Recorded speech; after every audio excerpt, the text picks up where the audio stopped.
මට ඊයේ බණක් කියන්න හම්බුණා තරුණ කොල්ලෝ ටිකක්. මං එවුන්ගේ එක ප්‍රශ්නයක් ඇහුවා. මොකක්ද? YouTube එකේ හරි Facebook එකේ හරි TikTok එකේ හරි තල්ලු කර කර එහාටයි මෙහාටයි බලන්නේ මොකද්ද? දැන් මෙහෙ කියන්න එපා අපි නම් ඔව්ව යන්නේ නැහැ කියලා. ආගෙන මේ ළඟදී කවුද කියනවා? හාල් විකුණන්නේ නැහැලු එච්චර ඩේටා විකිනනවලු දැන් ඊටත් වඩා.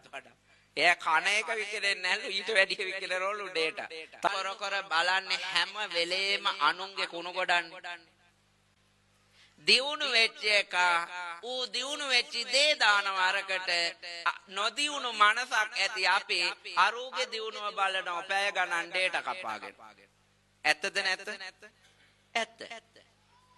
දැන් අපෙත් ඉන්නවා පන්සලේ එකේ. රෑ 12ට ගිහින් බලනකොට ඌ තල්ලු කරනවා. ආයේ ඌට උදේ 9ට අපේ ළම් එක තියන්න ඕනේ. අපි ගිහින් කෑ ගහන්න ඕනේ. අපි ගිහින් කතා දැන් මේ 9 ඉඳලා 12 වෙනකන් ඕක රෑ තල්ලු කරනවා නම් පැය 3ක් මූ කාලානේ වෙලාව. කාගේ වෙලාවද කෑවේ? අනුන්ගේ මගුලක් බල බල කාගේ වෙලාවද කෑවේ?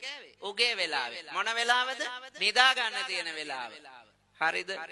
ඊට පස්සේ ඌ 5ට හරි 6ට හරි වැඩ පටන් ගන්න තියෙන එක රෑ පැය 3ක් කාපු එක උදේ පැය 3ක් අරකින් අල්ලගෙන 9ට නැගිටිනවා. රෑ නිින්දෙන් පැය 3ක් කෑවා.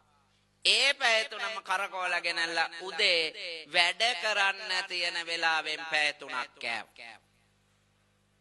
කාගේ දිනුවද පැය 3කින් නැති උනේ?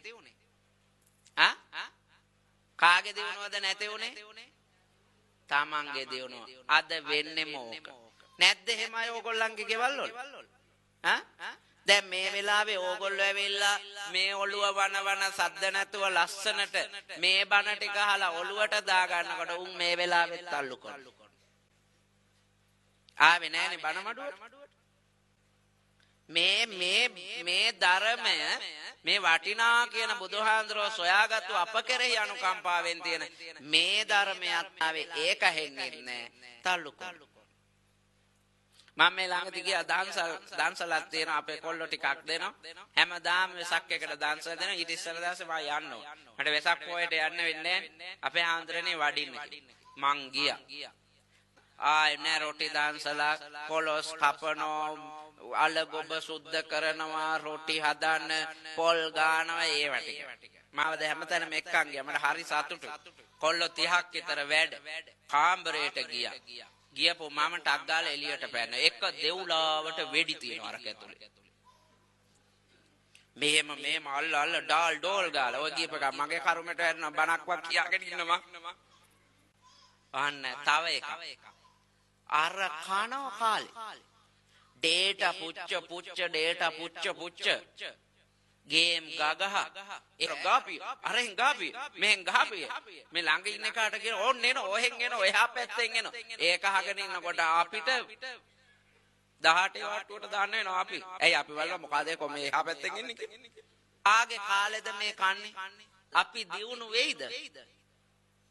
නිකන් හිතන්නකෝ මේ එක උදාහරණයක්. අපි දියුණු වෙයිද? පොල් පැලයක් හරි හිටව ගන්න තියෙන වෙලාව නෙමෙයිද? අඩුම රැට නිදා ගන්න තියෙන වෙලාව නෙමෙයිද? රෑ මේ විදියට දුරකථන එනකොට ඒවැය තියෙන අහිතකර කිරණ වලින් අපි අසනීප වෙන්නේ නැද්ද? අසනීප වෙනවා. අපි ලෙඩ වෙන්නේ. අපි පිස්සු හැදෙන්නේ. එනිසා මෙන්න මේ වගේ ලෝකෙක වෙලාව නැහැ කියන එකත් අසම්බන්ධ බොරුවක්.